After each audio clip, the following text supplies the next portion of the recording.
humano.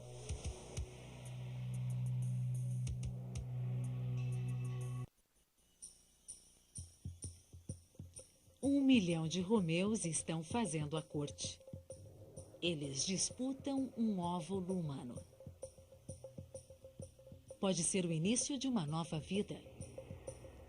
Explore agora em super interessante coleções. O corpo humano.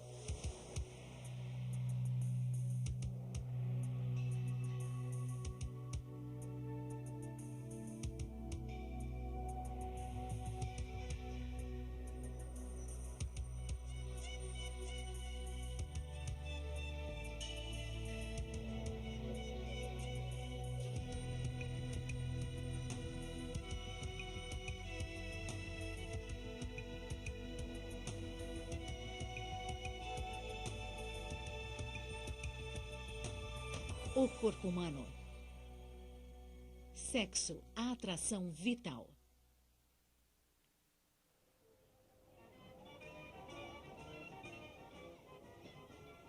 O amor pode fazer o mundo girar, mas Damian e Ruth têm mais do que sonhos românticos. Eles querem ter um filho.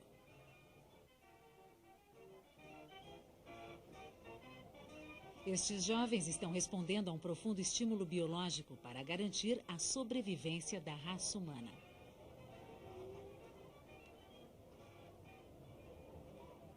Como resultado das transformações ocorridas durante a puberdade, o corpo dos dois está preparado para a reprodução. Comparado a outros animais, somos mais tardios quanto ao desenvolvimento sexual. Essa não é a única diferença. Uma mulher tem seios mesmo quando não amamenta. E podemos fazer sexo em qualquer dia, não só na fase de produção do óvulo. Isso cria um vínculo que ajuda a manter os casais unidos. Sexo é prazer, mas também é procriação. O objetivo é simples: unir as características de duas pessoas em uma só, em um filho.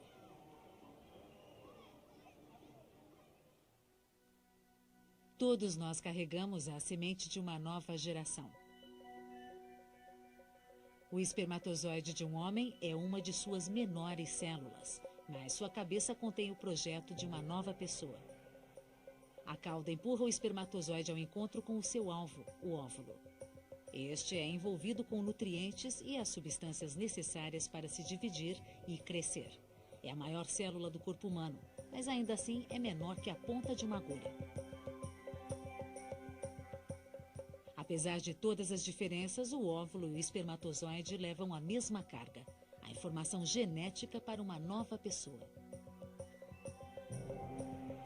O propósito do sexo é misturar esses genes e combiná-los de uma nova maneira. A cor de nossa pele, do cabelo e dos olhos, nossa saúde e temperamento, tudo é determinado pelos genes que herdamos de nossos pais.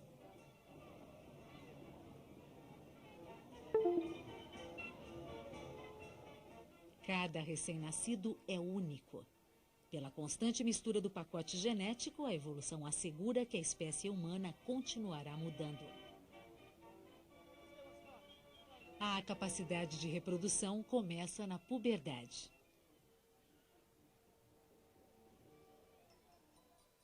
Mas o potencial já existe desde a vida dentro do útero.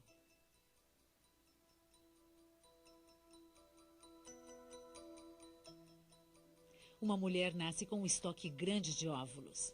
Este feto feminino de 5 meses já tem 7 milhões de óvulos aninhados em seus imaturos ovários.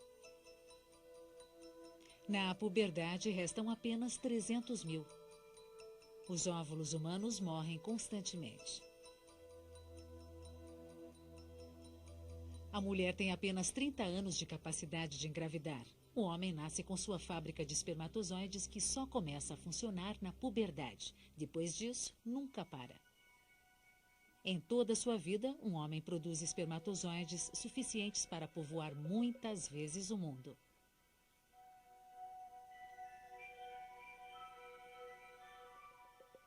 Para alcançar seu destino, o espermatozoide faz uma perigosa viagem, na qual milhões morrerão e a chance de sucesso para cada um vai contra todas as probabilidades.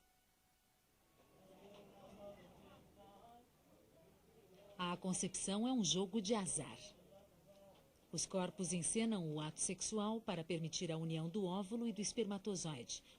Um casal que deseja um filho, como Damian e Ruth, tem cada mês uma chance de mais ou menos 1 em 4.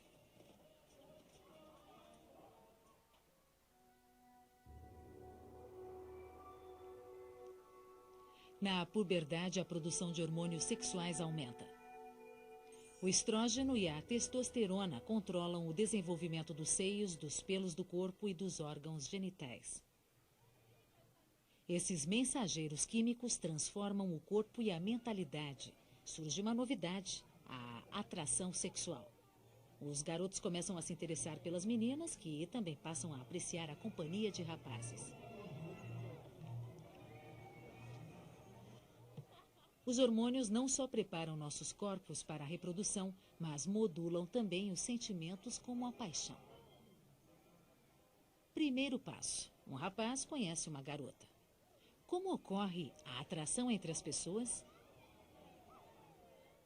De acordo com o antigo ditado, a beleza está nos olhos de quem vê, mas a ciência pensa diferente.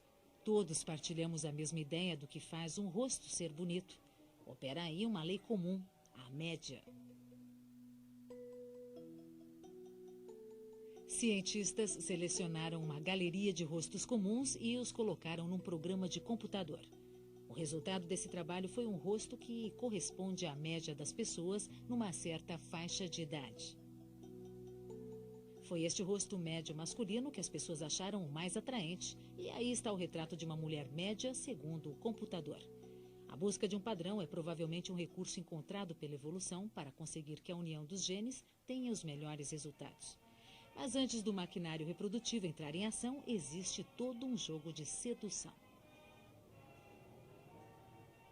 Rostos e expressões podem ser mais importantes que palavras, mas nesse jogo de parceiros, outros sentidos têm um papel essencial.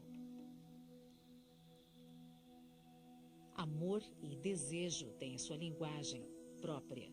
Toque, cheiro, vista e som produzem mudanças em nossos corpos. Tudo isso com um propósito: unir espermatozoide e óvulo. A hipófise no cérebro libera hormônios que estimulam os órgãos reprodutivos da mulher.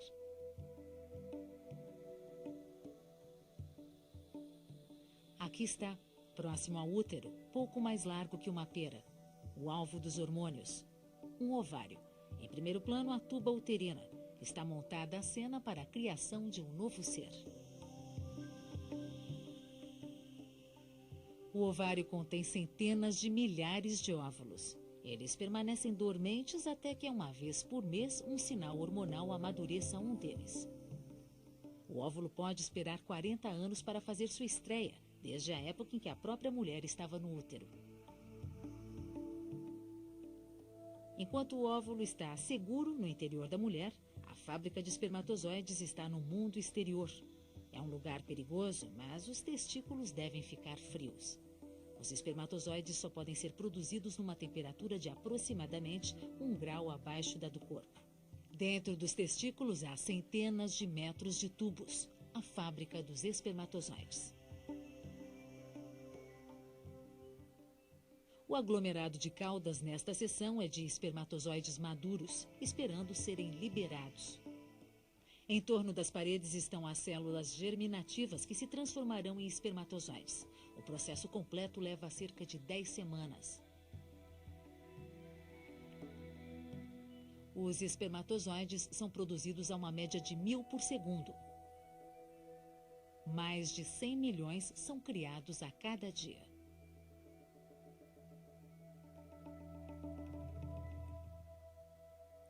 O espermatozoide é um eficiente veículo para direcionar seus genes ao alvo. Propulsionado por uma cauda que lembra um chicote, ele nada depressa rumo ao óvulo. A cabeça do torpedo, recheada de DNA, tem uma capa química que vai penetrar o óvulo. O DNA é uma dupla hélice enrolada que contém o código genético, o roteiro para desenvolver um novo ser.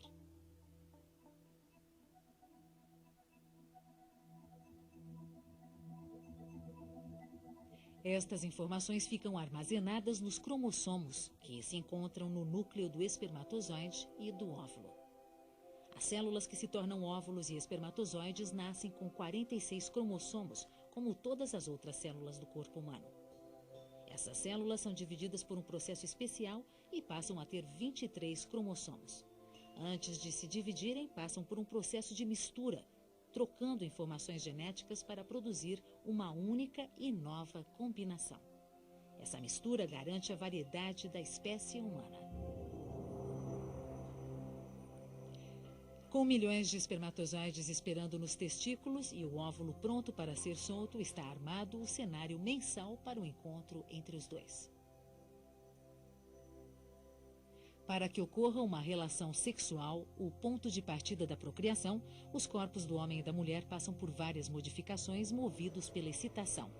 As áreas vermelhas e brancas neste quadro térmico mostram onde o crescente fluxo sanguíneo produz calor, apenas uma das respostas do corpo ao estímulo sexual.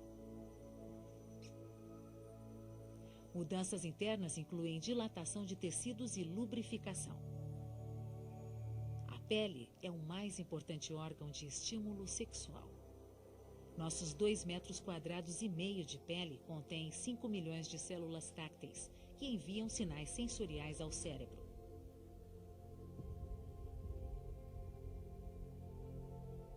Espalhadas por toda a superfície, existem áreas de especial sensitividade, as chamadas zonas erógenas, que incluem os lábios, os seios e os órgãos genitais. O fluxo sanguíneo aumenta e o coração trabalha mais rápido, enquanto respiramos profundamente para obter mais oxigênio. Mais sangue flui para o pênis, enchendo os corpos cavernosos e esponjosos, o que provoca a ereção.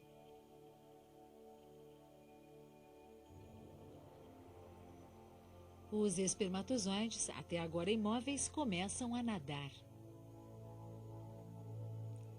Se fossem do tamanho do homem, quebrariam o recorde mundial dos 100 metros de nado livre.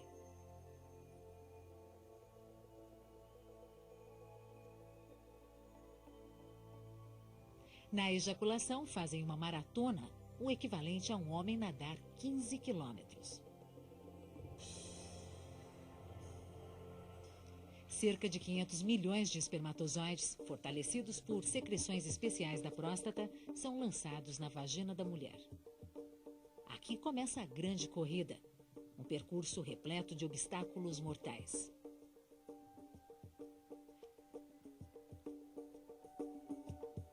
Esta é a visão do espermatozoide dentro da vagina.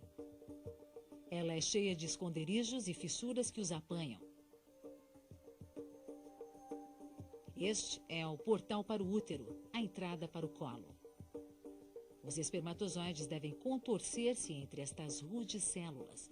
Muitos caem aqui. Outros abrigam-se, escondem-se e preparam outra saída em poucas horas.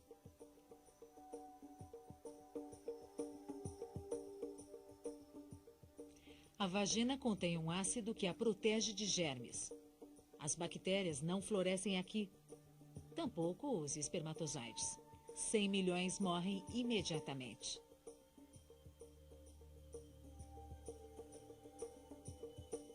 A sobrevivência dos espermatozoides depende de sua força e potência ao nadar.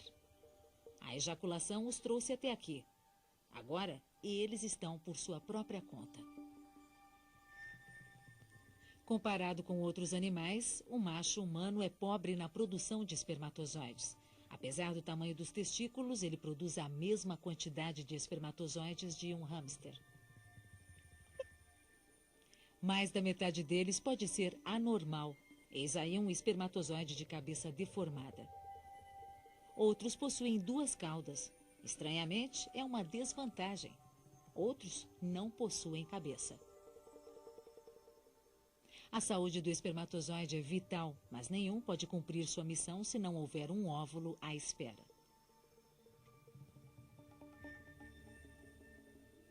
No ovário, um folículo está amadurecendo, fazendo uma saliência na superfície do canto esquerdo, embaixo. A onda mensal de hormônios faz o folículo estourar, soltando um óvulo.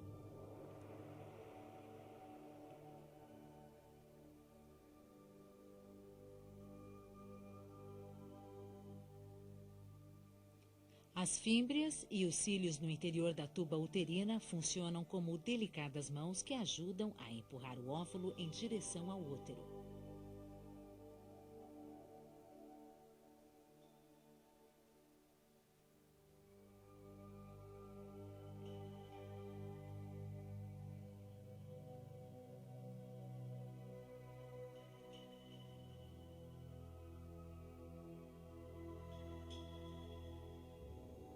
Uma vez dentro da tuba, o óvulo tem 48 horas para encontrar um espermatozoide.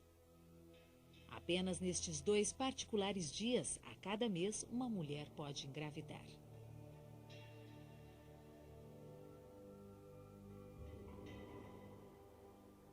Ao contrário do espermatozoide, o óvulo não se move sozinho e, por isso, depende da ajuda dos cílios da tuba uterina.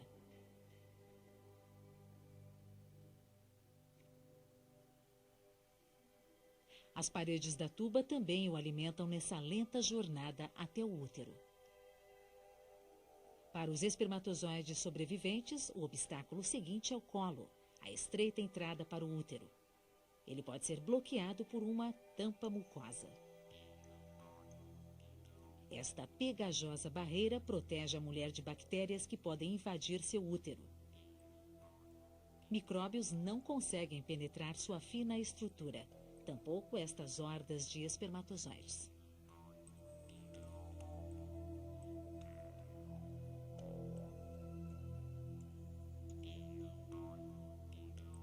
Sob o microscópio, o muco parece entrelaçado e intransponível, mas 2 dias por mês a estrutura se transforma em uma ampla malha esburacada, através da qual os espermatozoides mais decididos podem deslizar.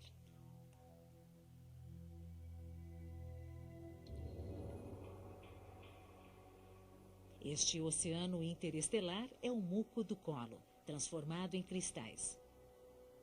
Em seu período mais fértil, o muco interno feminino pode se tornar uma microscópica obra de arte. Fora do corpo, o muco seca e assume belos padrões de samambaias. Os espermatozoides podem agora forçar sua entrada. O muco limpa qualquer bactéria que eles possam carregar. Nessa época do mês, o muco também faz papel de reserva de espermatozoides. Eles podem sobreviver aqui por 48 horas. Esta piscina pode aumentar as chances de sucesso, caso a mulher ainda não tenha ovulado.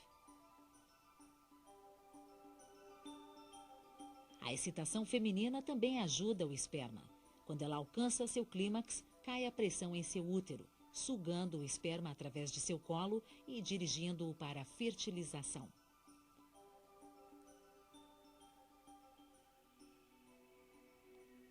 E há uma boa razão para este impulso. O óvulo pode ter apenas poucas horas de vida. Dentro do útero, os sobreviventes formam um grupo subindo contra a gravidade.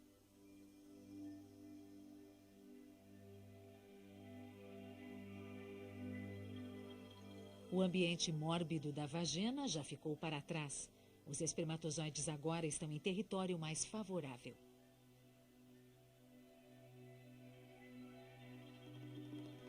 A parede do útero produz nutrientes, preparando-se para receber um óvulo fertilizado.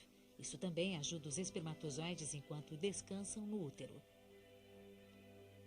Agora eles alcançaram a barreira final, a entrada para as tubas uterinas. Menos de 1% chega até aqui.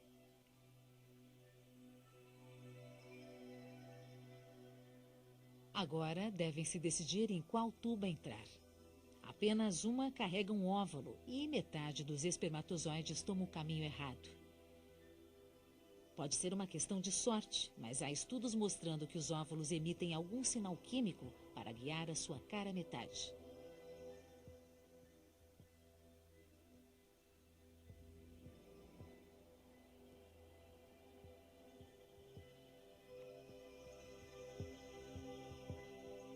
As pulsantes paredes do corpo feminino ajudam os espermatozoides em sua corrida final.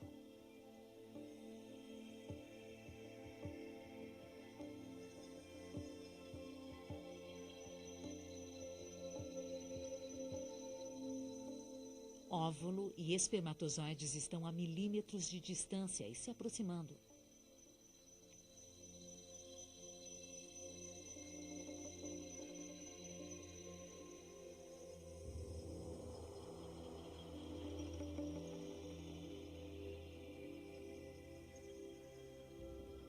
Apenas uma centena de espermatozoides chega ao óvulo.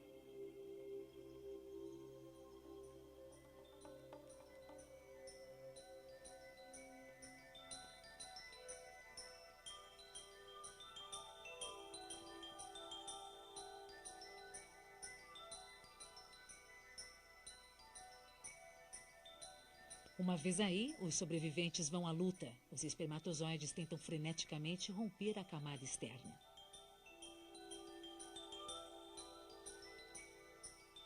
Eles empurram e atacam o óvulo, mas só um conseguirá entrar. Nessa maratona, não há segundo colocado.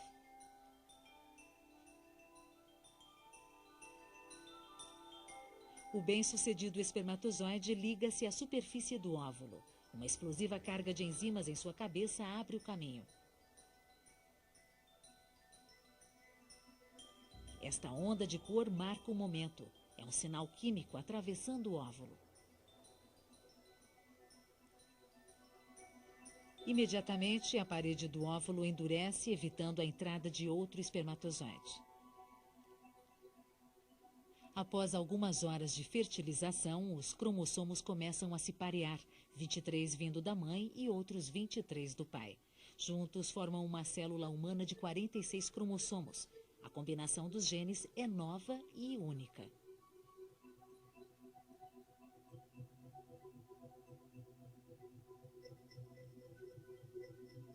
Os 2 pontos azuis são os genes do espermatozoide. O ponto maior é o óvulo. Agora eles se unem no centro. Uma vez fecundado, o óvulo chama-se ovo. Os cromossomos se dividem e o ovo se racha em 2 células.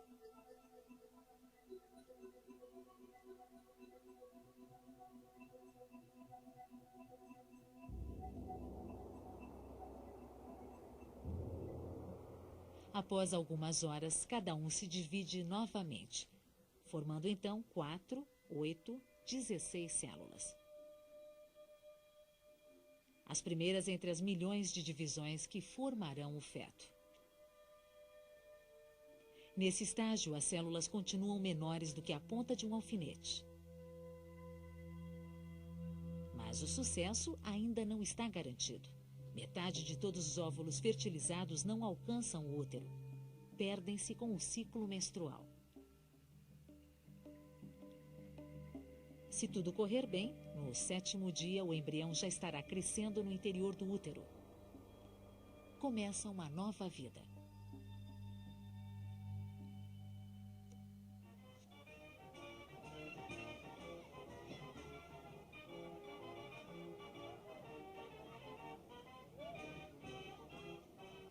Podemos não ser páreo para muitos outros animais em matéria de reprodução, mas ser menos fértil pode ser uma vantagem. Aliás, acaba sendo uma necessidade. Nenhum animal precisa se ocupar de maneira tão intensa de sua prole como os seres humanos. Afinal, a dependência pode durar até após a formatura da faculdade. Além de garantir a perpetuação da espécie, o sexo ainda nos proporciona prazer.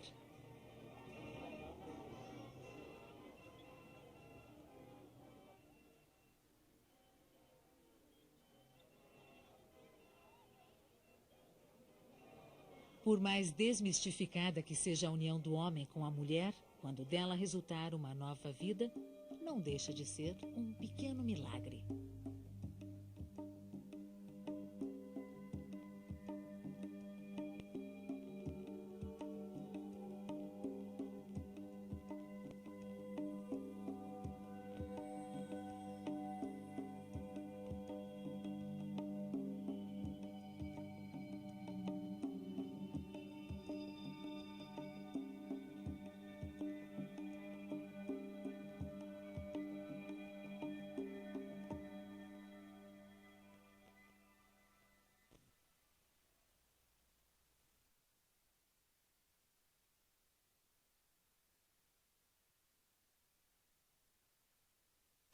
Super Interessante Coleções, o corpo humano.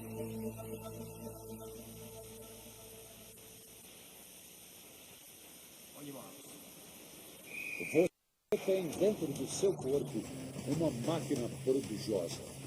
13 vezes por minuto, 24 horas por dia, ela capta oxigênio do ar e entrega ao sangue, que transporta esse gás vital para cada uma das 60 trilhões de células que existem no seu corpo. Essa máquina não precisa parar para manutenção. Faz sua própria limpeza e se ajusta enquanto trabalha. Sem ela, você morreria em questão de minutos. Explore os caminhos do ar em Super Interessante Coleções, o corpo humano.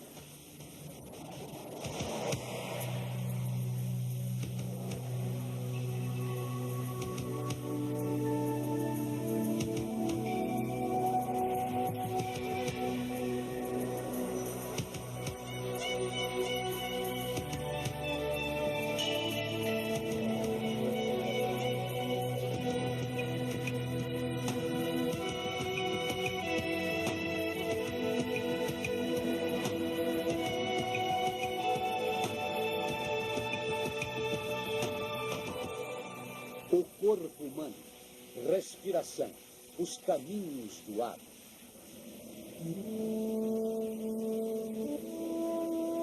Ao longo da história, a respiração sempre esteve ligada aos mistérios da vida e da morte.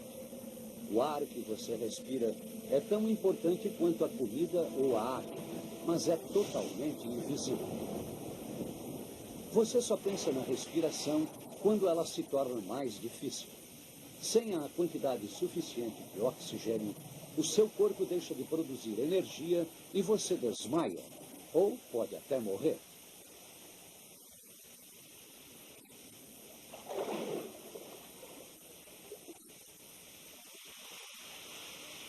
Para John Fitzgerald, o controle sobre a respiração é o que faz a diferença entre ganhar ou perder.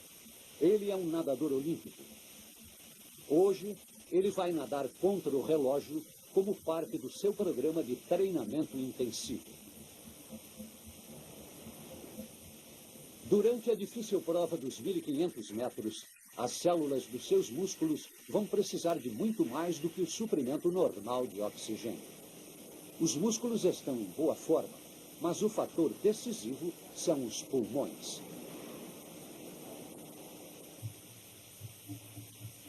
Os pulmões são um milagre da evolução.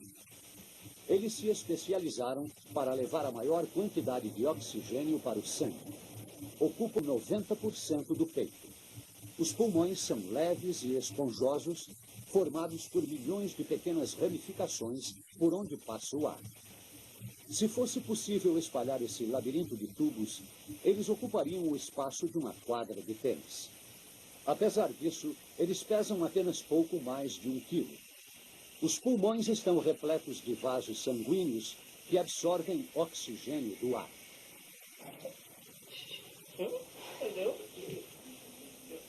Sem saber, este bebê acaba de colocar em funcionamento a sua admirável máquina de respiração.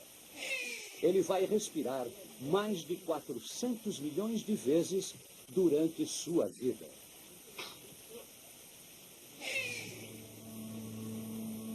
Quando você inspira, os músculos situados entre as costelas levantam a caixa torácica.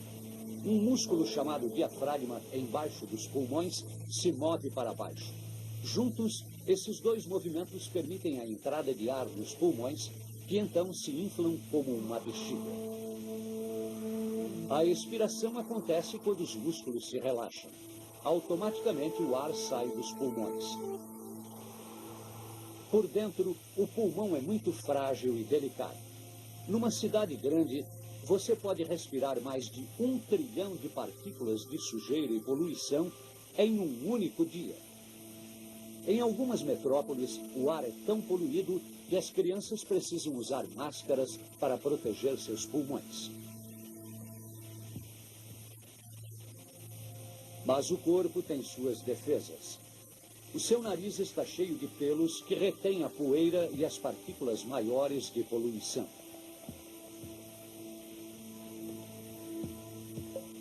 O interior do nariz é revestido por uma membrana úmida. Glândulas especiais secretam muco, um líquido pegajoso que retém o pó. Um tapete de cílios microscópicos joga o muco sujo de volta para a garganta. De lá, ele pode ser cuspido ou engolido sem causar danos ao aparelho digestivo. Quando faz frio, o excesso de muco produzido transborda. É o nariz escorrendo.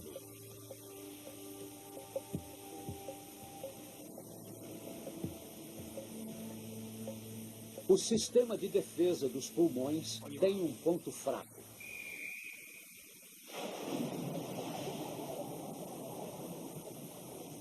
Na piscina, os pulmões de John terão de buscar rapidamente oxigênio para alimentar os seus músculos. Para acelerar a passagem do ar, ele respira pela boca. Ela é mais ampla do que o nariz e permite maior entrada de ar, mas não filtra os poluentes.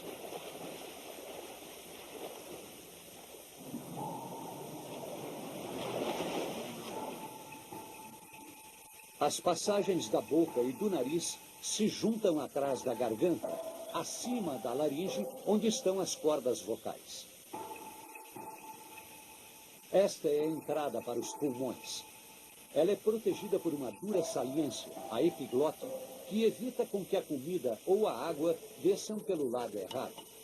Você força o ar a passar pela laringe toda vez que você fala, canta ou respira.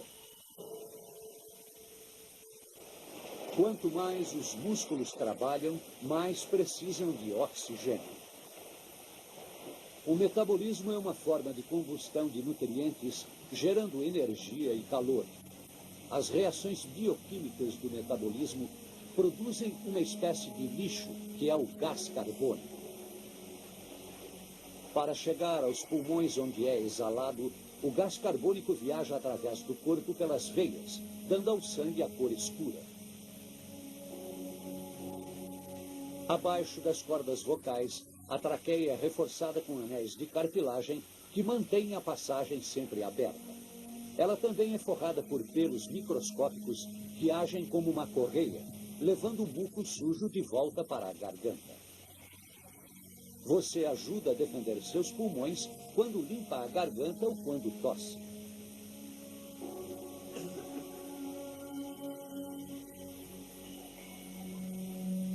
Os pulmões têm outras utilidades, além de manter os seus donos vivos.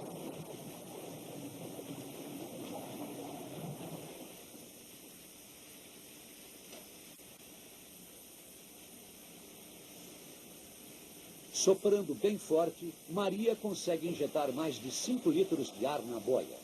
Numa respiração normal, ela usa apenas meio litro. Cada vez que você respira, está bombeando meio litro de ar com cada pulmão. Você faz isso 13 vezes por minuto. Durante sua vida inteira, 4 milhões de metros cúbicos terão passados pelos seus pulmões, o suficiente para preencher um estádio de futebol. Atletas como John não podem se conformar com um desempenho médio. Depois de muitos anos de treinamento, ele consegue usar o corpo no limite máximo de suas possibilidades. Os pulmões dele estão em ótima forma. Ele pode expirar 6,5 litros de ar. É um volume impressionante, 1 litro a mais do que uma pessoa comum é capaz. Mas os pulmões de John ainda retêm 1/4 do ar. A troca de gases, oxigênio entrando e gás carbônico saindo, acontece em saquinhos microscópicos chamados alvéolos. O treinamento de John é monitorado em um laboratório para atletas olímpicos, a fim de melhorar cada vez mais o seu desempenho nas piscinas.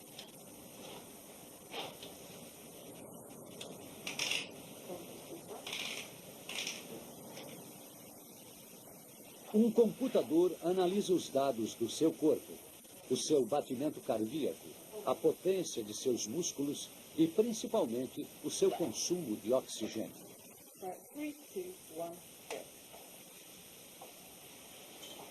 Para simular uma competição de verdade, John usa uma bicicleta ergométrica num teste de resistência planejado para forçar o seu corpo até o limite da exaustão. Esse teste está sendo cuidadosamente monitorado por cientistas que o preparam para disputar uma medalha olímpica.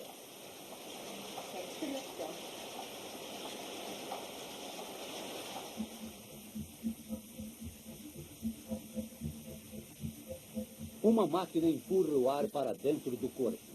Ele segue em direção aos pulmões pelo labirinto de tubos do sistema respiratório.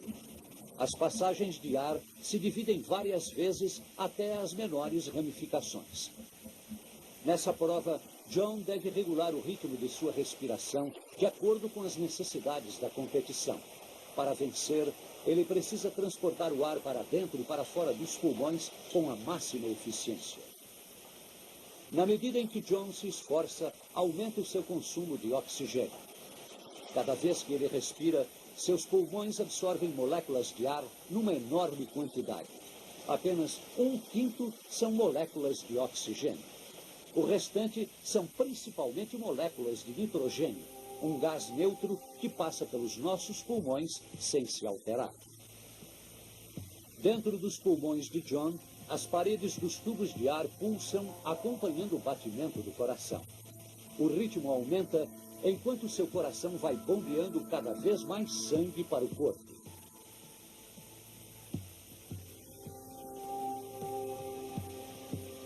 O oxigênio é retirado bem depressa do seu sangue, que supre todos os músculos. O sangue de John chega aos pulmões faminto por oxigênio.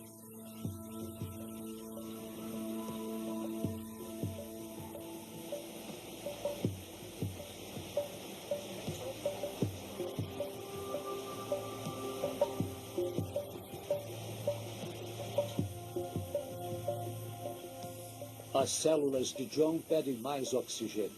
Ele está sofrendo dores. Só as instruções do cérebro o mantêm ativo. Este controle mental é que faz a diferença entre um atleta comum e um grande atleta.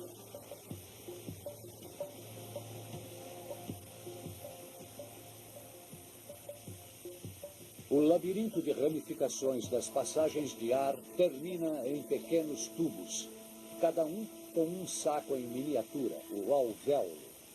Temos 300 milhões de alvéolos. Eles assinalam um ponto final no trajeto do ar que você inala. Este é um alvéolo visto por dentro.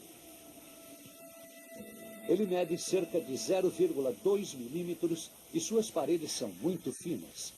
Por isso, o oxigênio consegue passar através delas, penetrando os vasos sanguíneos vizinhos.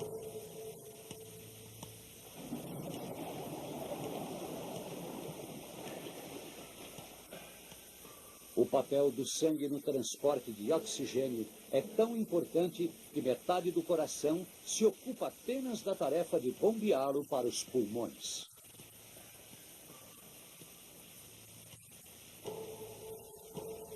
Uma intrincada rede de pequenos vasos sanguíneos leva o sangue sem oxigênio para os alvéolos.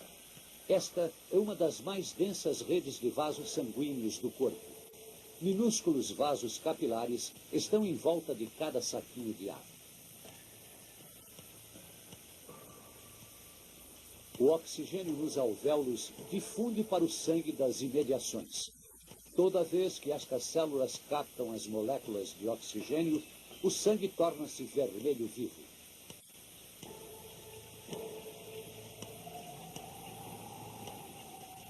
Para aderir bem aos glóbulos vermelhos do sangue, o oxigênio precisa da ajuda de uma substância química existente nestas células, a hemoglobina. Em cada glóbulo vermelho existem 280 milhões de moléculas de hemoglobina.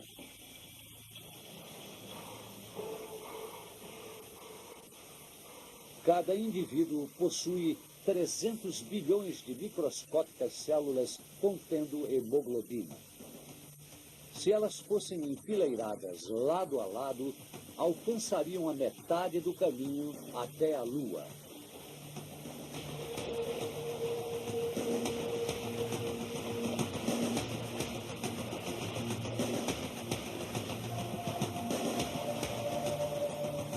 John joga todas as forças na busca dos limites do corpo.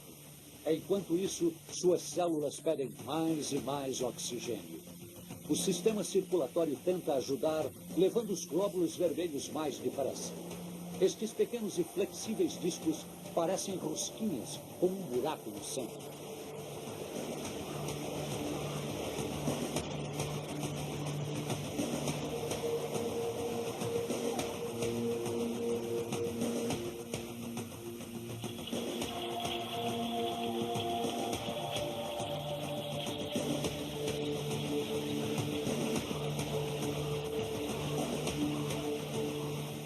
Como atleta campeão, John prepara seu corpo para absorver o oxigênio com a máxima eficiência.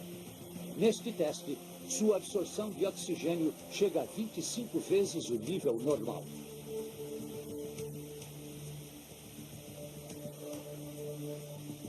Aqui, John gerou energia suficiente para manter uma lâmpada acesa durante 12 horas.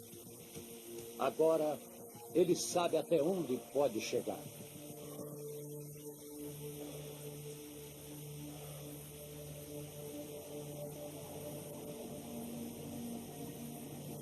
Quando o combustível dos músculos de John se misturam com o oxigênio, surge um produto residual, o gás carbônico. Este gás se dissolve no sangue e é levado de volta para os pulmões, de onde é expelido. O gás que você exala é 100 vezes mais rico em gás carbônico do que o ar existente ao seu redor.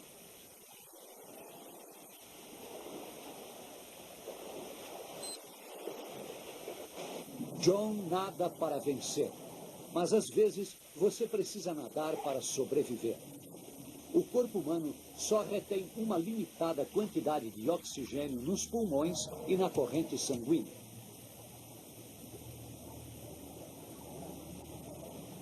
Maria só consegue ficar 2 minutos debaixo d'água.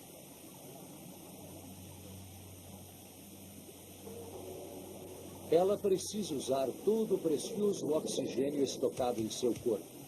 O cérebro é a parte do corpo que mais sofre com a perda de oxigênio. Você pode sobreviver vários dias sem comer ou beber, mas sem respirar, você morre em minutos. Raramente alguém pensa sobre a respiração, mas ela é diretamente controlada pelo cérebro. Quando você exercita os seus músculos, cai a quantidade de oxigênio no sangue. Ainda assim, o corpo não monitora os níveis de oxigênio. Em vez disso, ele controla o nível de gás carbônico, o subproduto do metabolismo. O gás carbônico dispara um alarme na base do cérebro, estimulando automaticamente os nervos que controlam os músculos do peito e o diafragma. Por um curto período de tempo, você pode anular conscientemente o reflexo respiratório, mas ninguém consegue se asfixiar segurando a própria respiração. Você pode até perder a consciência, mas um reflexo automático faz os pulmões voltarem a respirar. É próprio da natureza humana tentar ampliar suas possibilidades. Um snorkel ajuda você a respirar na água, mas ele é útil apenas quando você está perto da superfície. Mergulhando mais fundo, com a pressão da água em cima do peito, os músculos não são fortes o bastante para expandir os pulmões. Você não consegue respirar no fundo de uma piscina, mesmo com um snorkel de 4 metros. Esta mergulhadora resolve o problema usando um tanque de oxigênio. O tanque abastece os pulmões dela com ar a uma pressão equivalente à da água ao seu redor. Com esse equipamento, ela pode ficar ali por mais de 2 horas. Quanto mais fundo o mergulho, menor o tempo de duração do ar. A pressão da água sobre o peito se torna mais forte e ela precisa de mais ar para compensar o aumento de pressão.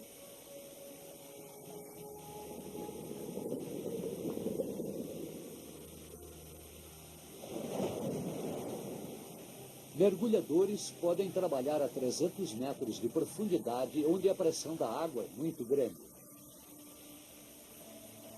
Nas grandes altitudes acontece o contrário. A pressão do ar é menor do que a normal. Nem por isso é mais fácil respirar. Viajantes também enfrentam problemas devido à falta de oxigênio. O corpo responde produzindo mais glóbulos vermelhos para compensar a oferta escassa.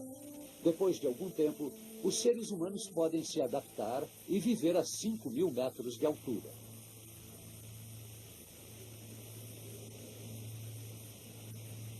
Acima de 10.000 metros, o ar fica rarefeito demais para se respirar. Por isso, o interior de um avião é pressurizado. Em caso de queda de pressão, os passageiros morreriam de falta de ar. Nesta simulação de uma súbita queda de pressão, o vapor d'água condensa-se em uma fina névoa. Nossa voluntária nesta experiência foi colocada de verdade a uma altura de 7.000 metros.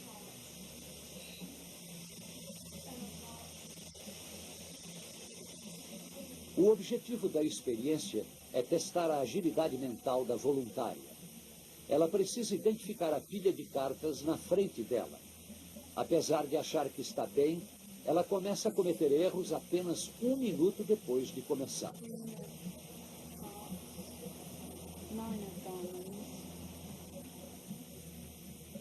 As células do cérebro são as primeiras a sentir a falta de oxigênio. A hemoglobina no sangue absorve pouco oxigênio porque o ar está rarefeito e as células cerebrais deixam de funcionar. A parte superior do cérebro, responsável pelo raciocínio, é a primeira a se deteriorar quando falta oxigênio. Mas o tronco cerebral, que cuida das funções vitais do corpo, mantém a respiração e os batimentos cardíacos pelo máximo tempo possível. Antes que a voluntária fique inconsciente, ela recebe oxigênio puro como se estivesse num voo de verdade. Nesta simulação, a pressão da sala é diminuída para mostrar como a altitude chega ao ponto de provocar a fervura da água. Numa pressão equivalente a 20.000 metros acima do nível do mar, o sangue de qualquer pessoa ferveria. Uma roupa pressurizada com seu próprio suprimento de ar é essencial para a sobrevivência em extremas altitudes, principalmente se o cérebro tem de trabalhar rápido e tomar decisões de vida ou morte. O espaço é o máximo que se pode imaginar em matéria de falta de ar. Num ambiente de vácuo quase total, um traje espacial proporciona todas as condições de sobrevivência existentes na atmosfera terrestre. Uma pressão confortável, oxigênio em abundância e elementos químicos capazes de absorver o gás carbônico que sai dos pulmões. John já está quase completando seus 1.500 metros na piscina. Seu corpo está no limite e ele parte para o trecho final.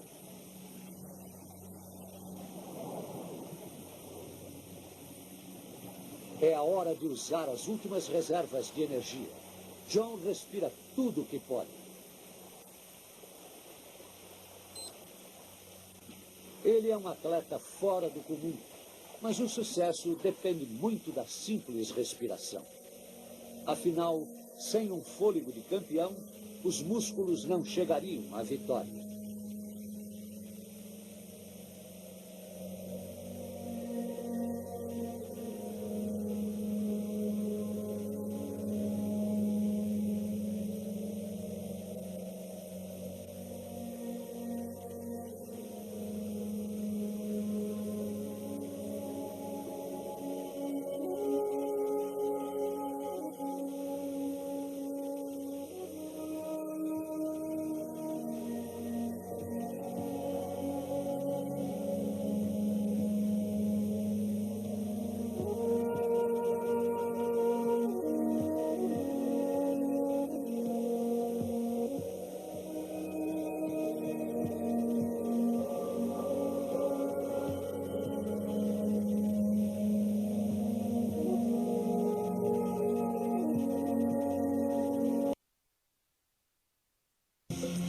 Super Interessante Coleções, o corpo humano.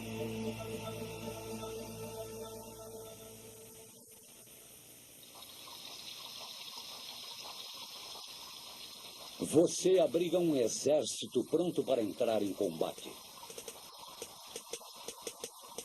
Ele defende o seu corpo contra os invasores. Venham eles por terra ou por ar.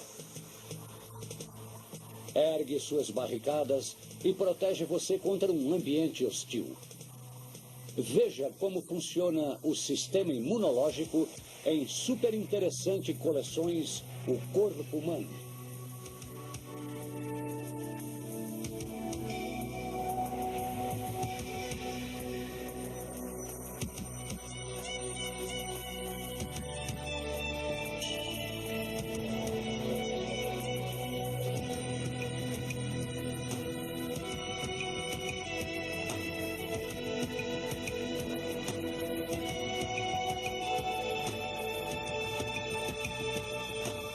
O corpo humano, sistema imunológico, a linha de defesa.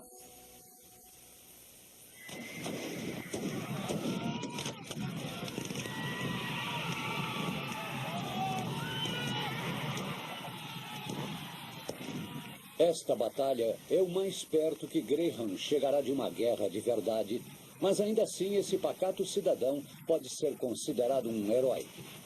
Nesta tarde preguiçosa, enquanto ele assiste a um filme na televisão, seu corpo está cercado, lutando ferozmente contra bilhões de inimigos, os parasitas, insetos e germes que o envolvem.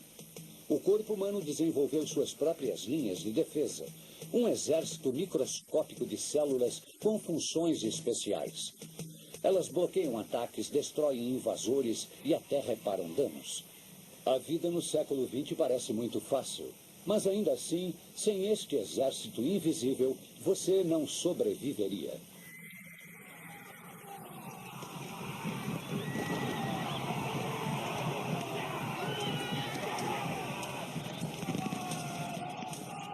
As lanças são apenas parte desse mundo de sonhos, mas cortes e feridas são fatos da vida cotidiana.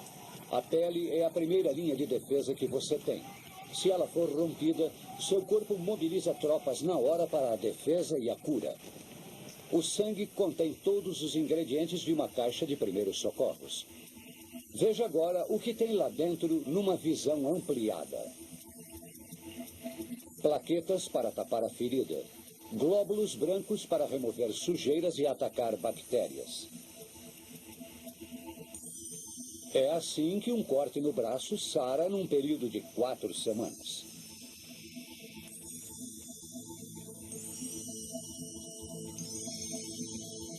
Todos morreríamos muito cedo se não existisse este conserto rápido e eficaz. O quartel-general fica nos ossos. Aqui é onde o corpo produz sua brigada de defesa. É na medula óssea que são formadas as tropas de choque especializadas em patrulhar o sangue. Os primeiros a entrar em combate são esses pequenos fragmentos de células chamados plaquetas. Elas se movimentam pelos vasos sanguíneos para tapar a ferida. Se não fossem elas, você sangraria exageradamente com um simples arranhão. Em cima à direita você vê um aglomerado de glóbulos vermelhos formando um coágulo. Eles estão presos a uma microscópica rede de fibras que se formam quando um vaso sanguíneo é cortado. O coágulo interrompe o sangramento e impede a entrada de germes.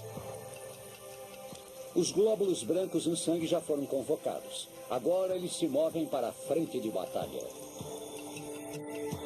Células especiais chamadas mastócitos liberam uma substância química chamada histamina. A histamina dilata os vasos sanguíneos em volta do corte e os deixa mais permeáveis.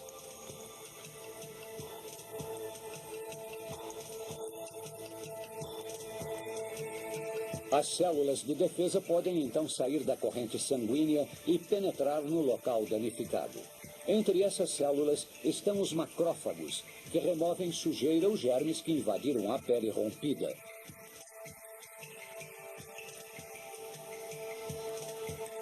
Aqui o defensor engole literalmente seu inimigo. Estas células e os resíduos dessa luta aparecem do lado de fora da ferida na forma de pus. O pus deixa o corte bem feio, mas é um sinal de que o exército de defesa está em ação. A casca na superfície da ferida também é importante. Debaixo da sua cobertura protetora acontecem a cura e a reposição. Esta célula da epiderme está dançando em direção ao local danificado. Juntando-se com outras, forma uma cobertura de pele nova. Ao mesmo tempo, as células das camadas mais profundas da pele são estimuladas a crescer mais depressa, a fim de substituir as que foram perdidas. Esse amontoado de células logo vai se aplainar, formando uma nova camada de pele.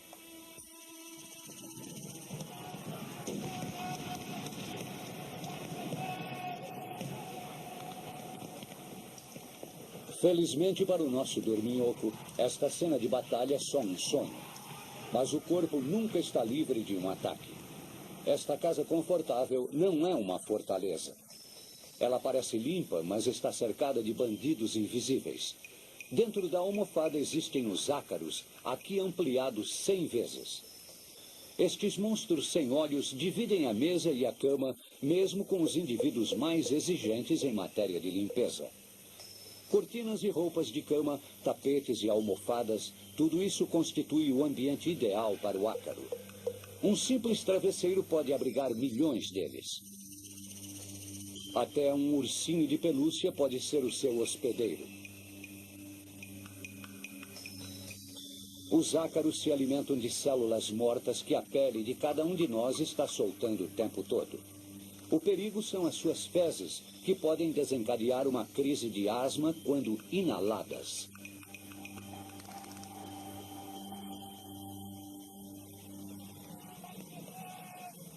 As casas pouco arejadas favorecem os ácaros. As suas fezes flutuam no ar no meio da poeira, entrando pelo nariz de Graham toda vez que ele respira. Ele não sabe o risco que está correndo.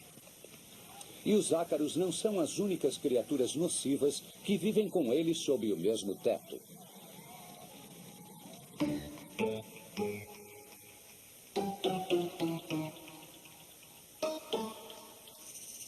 Na madeira e no estofado desta antiga cadeira podem estar escondidos percevejos.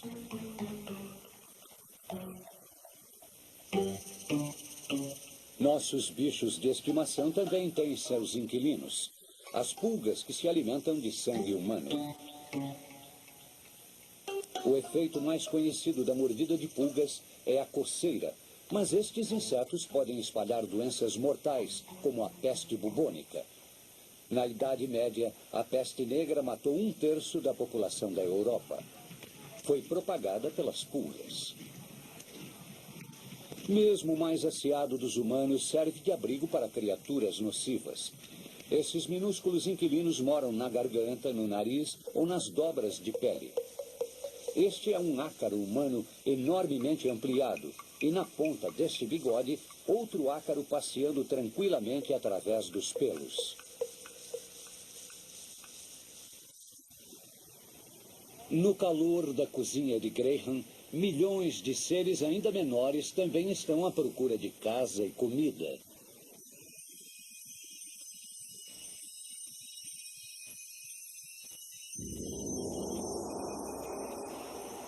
Leveduras, fungos, bolor, bactérias. Vivemos mergulhados em meio a essas criaturas. Elas se multiplicam muito depressa em cima da sua comida, em cima de você mesmo.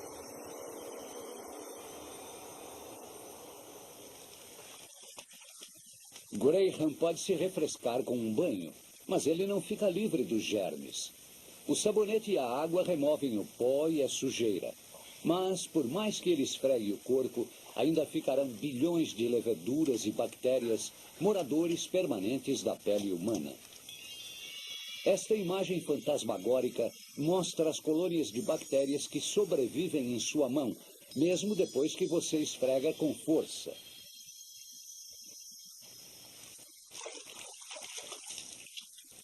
As bactérias estão em você e dentro de você. Você tem mais de 1 quilo de bactérias só nos seus intestinos.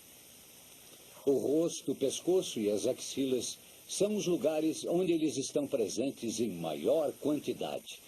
Existem 5 milhões de micróbios em cada centímetro quadrado da sua axila. Para observar estes micro-organismos, você agora está sobrevoando a estranha paisagem da pele humana, ampliada milhares de vezes. Micróbios vivem nessa superfície oleosa, alimentados pelas glândulas sebáceas e sudoríparas. Muitos abrigam-se temporariamente debaixo da camada de células mortas da pele. Aqui, as bactérias até desfrutam de uma lanchonete. Elas se alojam em cada fissura, mesmo nas concavidades das impressões digitais.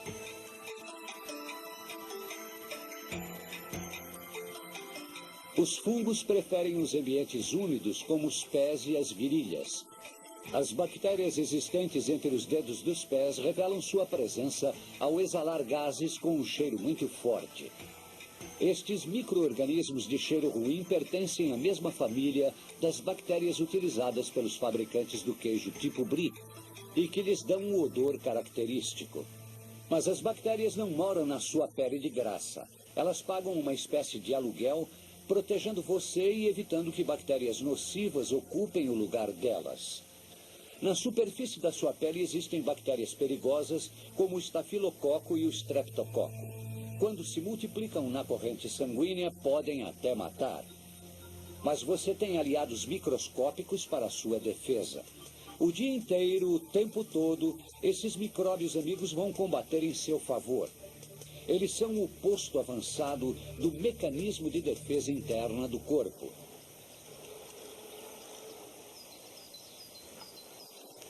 Graham, sem saber, agora está testando suas próprias defesas. Deixando para trás as más companhias que compartilham com ele o mesmo lar, ele sai para dar uma volta de bicicleta.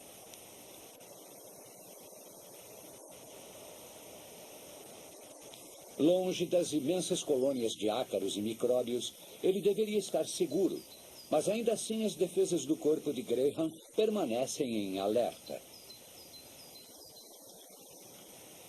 A primeira linha de defesa de Graham é sua pele, um abrigo resistente e impermeável. Continuamente a camada externa da pele está se desfazendo em escamas, eliminando bactérias e sujeira. Para você viver, é preciso que essa armadura de pele tenha alguns buracos. É por eles que você consegue ver e ouvir, comer e respirar. Cada um desses orifícios tem a sua própria proteção.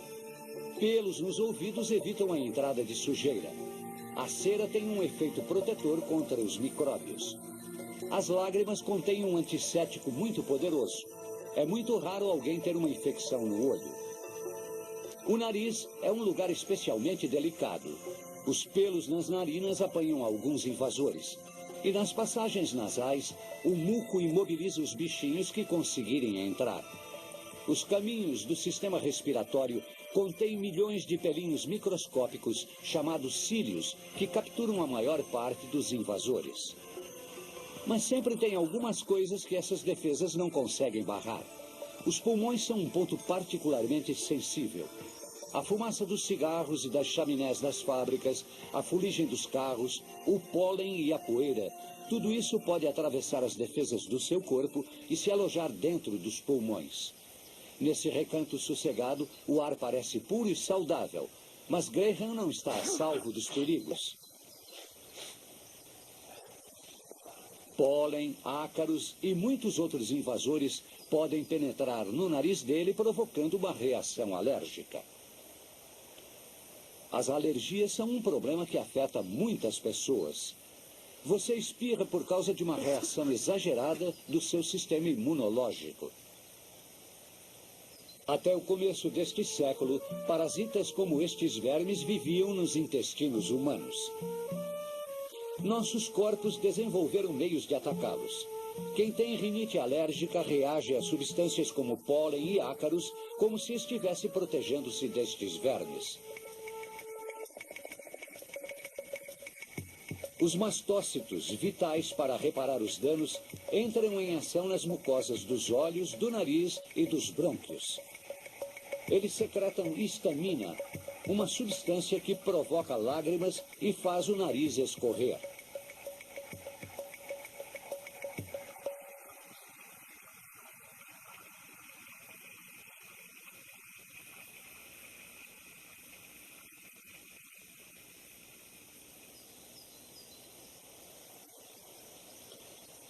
As defesas exteriores de Graham não são invencíveis.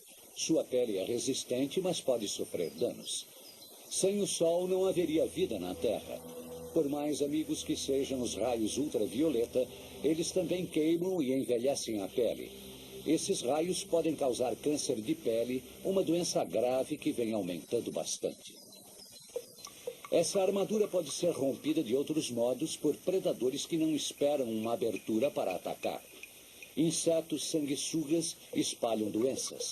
Injetam parasitas na corrente sanguínea que colonizam o fígado, os rins e o cérebro. A malária é uma doença que faz milhares de vítimas nos países tropicais.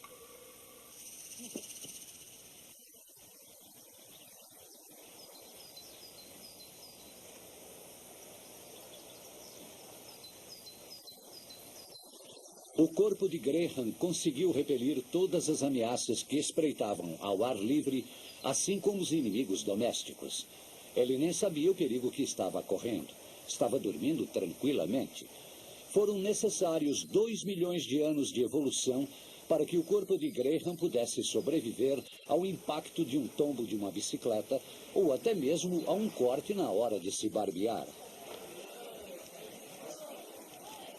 No final da tarde, Graham se encontra com os amigos para um drink. Ele é um frequentador assíduo do bar.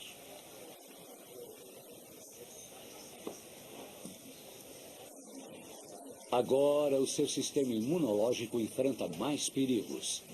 Este é o ambiente perfeito para a transmissão de germes. Os seres humanos são criaturas sociáveis. Um lugar assim é tudo que os micróbios precisam para sobreviver e proliferar. Os germes são os únicos predadores do homem.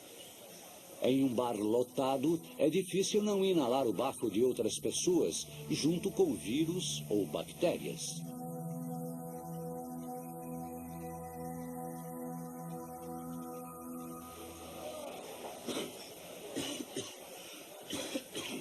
Tim está resfriado. Um indivíduo fica resfriado uma média de 2 vezes por ano, e é fácil entender como isso acontece.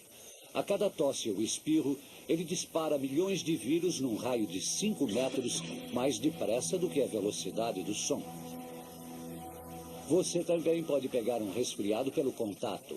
É mais comum passá-lo pelo toque do que por tosse ou espirro. Todo mundo está cheio de bactérias sobre a pele.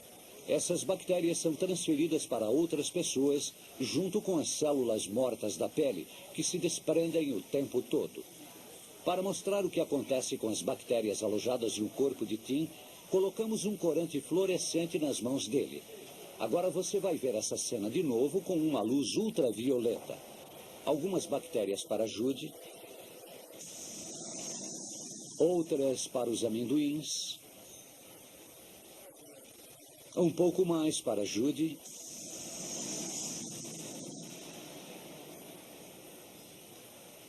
e mais algumas para a garçonete.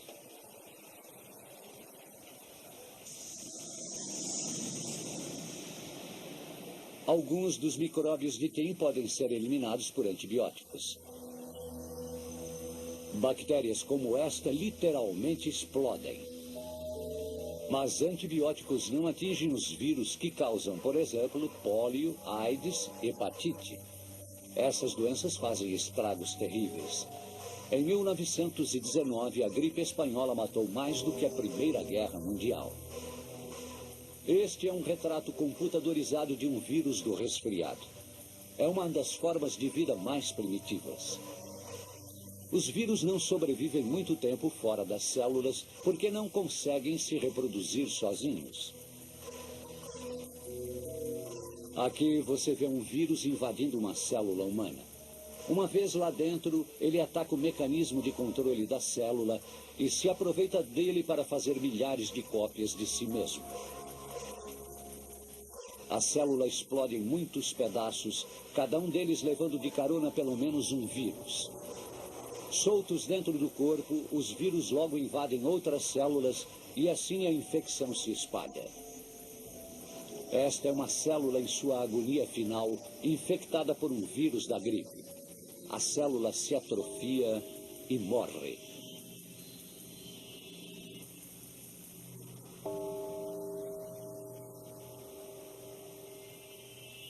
Neste estágio da infecção, todos os sistemas de defesa do corpo estão em alerta máximo. Os glóbulos brancos são muito importantes para a defesa do organismo. Geralmente nadam no sangue, mas alguns têm sua própria rota pelo corpo, um sistema de circulação diferente da corrente sanguínea, chamado sistema linfático. Eles podem atacar diretamente os inimigos ou acionar o sinal de alarme. Os glóbulos brancos especializados se concentram nos linfônodos, popularmente conhecidos por ínguas, que ficam inchados durante alguma infecção. Aqui é o interior de uma amígdala, onde um exército de glóbulos brancos espera pelo sinal de ataque. Cada um deles desempenha um papel específico. Para se defender, o corpo usa tanto combate corpo a corpo quanto seu arsenal de armas químicas. Essas criaturas pegajosas são bactérias sofrendo o ataque mortífero das células de defesa do corpo. É uma luta desigual. Em segundos, as bactérias são eliminadas. Super interessante coleções. O corpo humano.